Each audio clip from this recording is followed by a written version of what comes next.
Muy buenas noches, bienvenidos a Primer Círculo. Hoy vamos a platicar sobre la naturaleza del nuevo gobierno de los Estados Unidos. Nos acompaña Juan Carlos Baker. Bienvenido, Juan Carlos. Buenas noches, Carlos. Federico, un placer. Carlos, qué gusto. Juan Carlos conoce muy bien Estados Unidos porque negoció muchas cosas con ellos como subsecretario de Comercio Exterior. Escribió hace poco un artículo muy interesante sobre quienes llegaron al nuevo gobierno. Y sí creo que estamos en un regreso. Déjame decirlo rápidamente.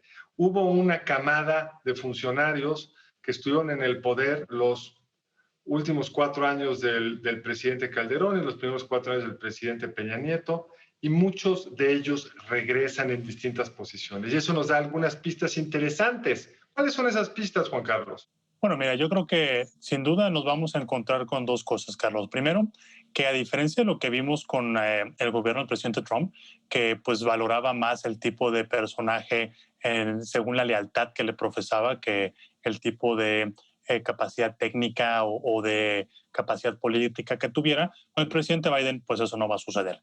Entonces, bueno, hemos visto que han hecho ciertos nombramientos, incluyendo el Departamento de Estado, el Departamento de Comercio, la representación comercial, en donde hay viejos conocidos de México. Incluso hay un secretario, el secretario de Agricultura, Tom Vilsack, que repite en el puesto después de haber tenido esa misma responsabilidad con el presidente Obama. ¿Qué nos dice eso? Primero, que el presidente Biden sí planea dejar una buena parte del manejo del día a día en los secretarios, porque por eso los está poniendo unas personas tan capacitadas. Segundo, que son personas que difícilmente tienen algo que señalárseles. Hay que recordarle a nuestra audiencia, Carlos, Federico, que en Estados Unidos los secretarios tienen que ser ratificados por el Congreso. Entonces, en la medida en la cual el presidente Biden ponga una persona con poca experiencia o que no tiene una carrera relevante, pues se arriesga a que el Congreso no lo ratifique. Yo creo que no está tomando ese riesgo ahora y hay que ver cómo se va a llevar esos mismos personajes con sus contrapartes en México. Yo siento, no sé si ustedes que realmente está logrando Biden una mezcla muy particular en donde hay representación de minorías, por ejemplo, muchos de los nombramientos que se hicieron al interior de la Casa Blanca, que son menos visibles durante la gestación de la administración, o sea, antes de la inauguración, son muy interesantes. ¿Por qué? Porque da cabida a minorías étnicas, a una mayoría de mujeres, incluso a grupos LGTB, y que están allí en la Casa Blanca. Pero a ninguno de ellos se le puede, digamos, reclamar que no tengan una carrera profesional notable. Después la señora Janet Yellen en el Tesoro, pues ¿qué le vamos a decir? Fue vicedirectora de la Reserva Federal, fue directora de la Reserva Federal, tiene toda la experiencia del mundo. El secretario de la Defensa, que es un afroamericano por primera vez en la historia de Estados Unidos, es un hombre que estuvo involucrado en Irak, en Afganistán, con una larga trayectoria, porque podría estar haciendo nombramientos simbólicos, ¿no?, de afroamericanos o de grupos minoritarios que a lo mejor no tienen el sustento profesional necesario. Pero yo lo que veo es que va a haber un alto grado de profesionalismo en la administración del presidente Biden, lo cual va a poner a la administración de México en una situación difícil, ¿eh? Claro. Bueno, desde luego aquí, como dices tú, Federico, no son para nada improvisados. Creo que además se ha hecho un esfuerzo muy consciente también de poder tener esa experiencia previa en el puesto, ¿no? Creo que el secretario de la Defensa, como el ejemplo que tú mencionabas, es el que resalta más: afroamericano, veterano, también un general retirado, lo cual sí, para los propios estándares de Estados Unidos, pues eso es también una novedad. Me parece aquí también importante, si bien no es propiamente parte del gabinete, pero tenemos que ver qué rol también le dan a Kamala Harris. O sea, hay que recordar que durante la presidencia de Obama, el presidente Obama le encargó al vicepresidente entonces Biden la relación con México. Entonces, bueno, el presidente Biden, por supuesto, va a estar completamente demandado por lo que pasa en Europa, OTAN, Rusia, China, en fin, toda una serie de problemas, incluso aparte de la agenda doméstica. Entonces, a mí no me sorprendería también que la vicepresidenta Kamala Harris, junto con todos estos personajes del gabinete, empiecen a tomar un rol muy relevante en la relación con México. Esto es bueno y malo.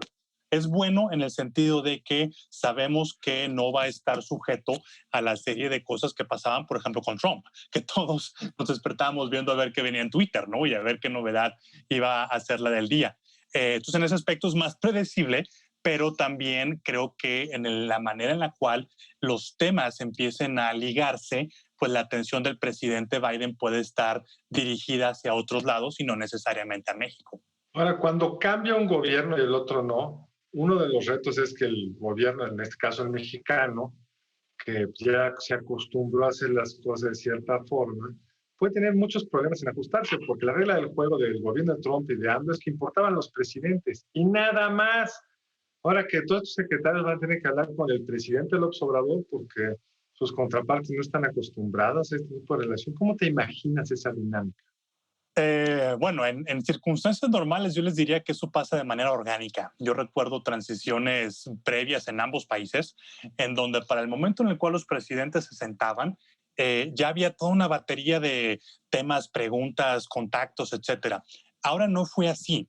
No fue así por el estilo que estamos mencionando unipersonal de ambos líderes en su momento, pero también porque, pues bueno, recordemos que de alguna manera el presidente López Obrador fue posponiendo el contacto oficial con el presidente Biden, ¿no? ¿Cómo me lo imagino que va a ser ahora?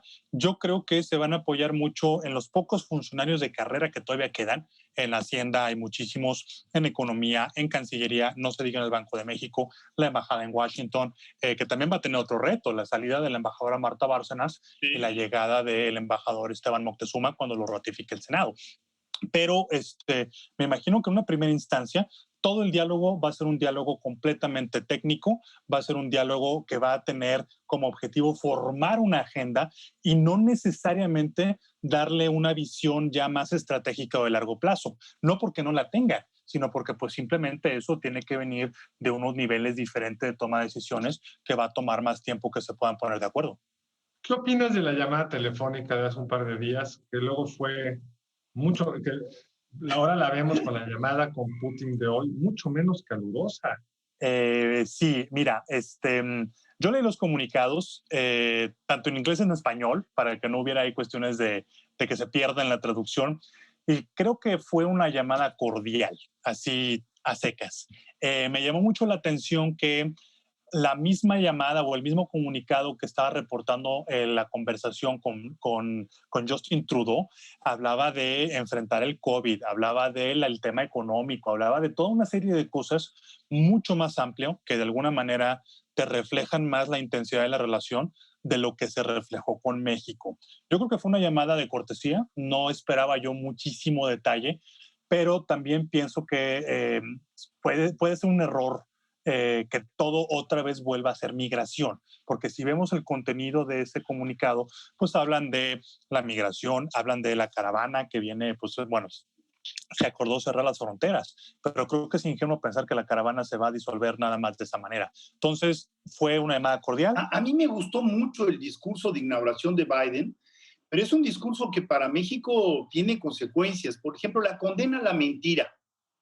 De alguna manera, el régimen del presidente López Obrador tenía a una comparsa del otro lado que salió con 37,000 y tantas mentiras en toda su gestión. Entonces no había una postura ética en contra de la mentira, sino todo lo contrario. Me gustó, por ejemplo, de las acciones ejecutivas inmediatas, el regreso a la OMS, es decir, le dice al mundo, para los que están más allá de nuestras fronteras, vamos a regresar a nuestras alianzas con las instituciones y con el mundo, lo cual pues para México también es un jalón de orejas en tanto que nosotros nos hemos recluido en los últimos 2 años.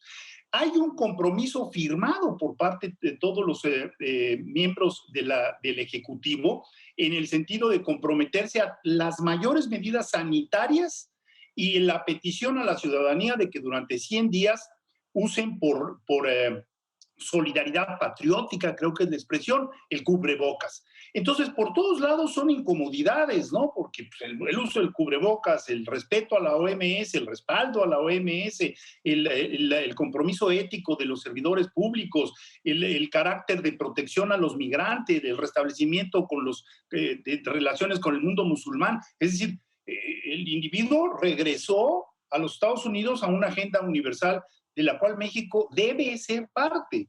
Entonces, no va a ser cómodo por lo pronto para la gestión el regreso, la llegada del presidente Biden a la presidencia de Estados Unidos, ¿no? No, en lo absoluto, Federico. Y mira, yo aquí creo que incluso lo englobaría en un concepto. O sea, como que de repente parece existir esta idea que nosotros podemos separarnos de la relación que tenemos con el mundo y en particular con Estados Unidos. O sea, la agenda, los temas relacionados con México son temas de agenda interna en Estados Unidos. Migración, seguridad, integración regional.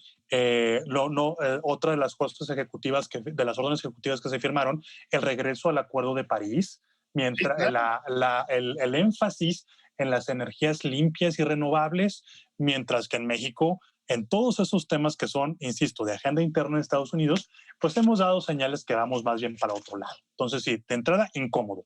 Ya en el mediano plazo, y en el mediano plazo actualmente son 6 meses, tampoco pensemos que es mucho tiempo, pues sí podemos encontrarnos con alguna serie de contradicciones que ojalá no se conviertan en problemas.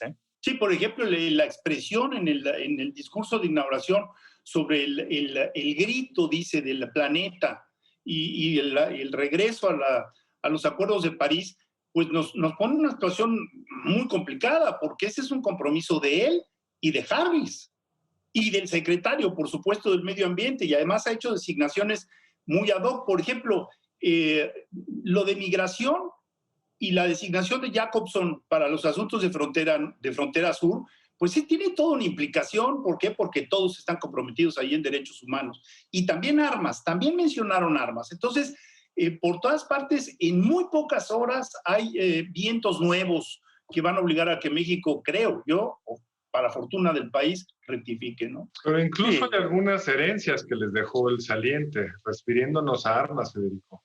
Me sorprendió mucho el embajador Landó diciendo que se les había ofrecido al gobierno mexicano aparatos para poder detectar la llegada de armas de Estados Unidos, que no ha habido petición de extradición de los que comercian armas ilegales en Estados Unidos.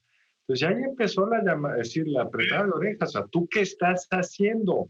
Sí, por supuesto. Y eso yo creo que se va a traducir en otros portafolios de la relación bilateral.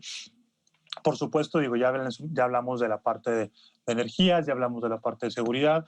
El tema comercial también se va a poner muy intenso muy rápido. A ver, creo que todos dimos un gran respiro cuando el TEMEC entró en vigor, porque implicaba, bueno, sacar mucha de la presión que había sobre la economía. Pero creo que no necesariamente ha trascendido igual que el TEMEC tiene compromisos para los cuales México tiene que echarle muchas ganas. Y creo que sobre todo aquellos que tienen que ver con la materia sindical, materia laboral, que está escrito en el ADN de los demócratas. Entonces, bueno, es otra cosa que también nos puede tener un conflicto inmediato. Sí, además parece menor, pero la palabra ética supone, viniendo de Biden y de muchos de sus colaboradores, supone algo muy duro, No es algo etéreo, es un compromiso que le viene de fondo. Pero Juan Carlos, desgraciadamente el tiempo se fue. Te agradecemos mucho que nos hayas acompañado aquí en Primer Círculo. Encantado, siempre a sus órdenes. Y a ustedes, muchas gracias por acompañarnos. Nos vemos el lunes entrante aquí en Primer Círculo.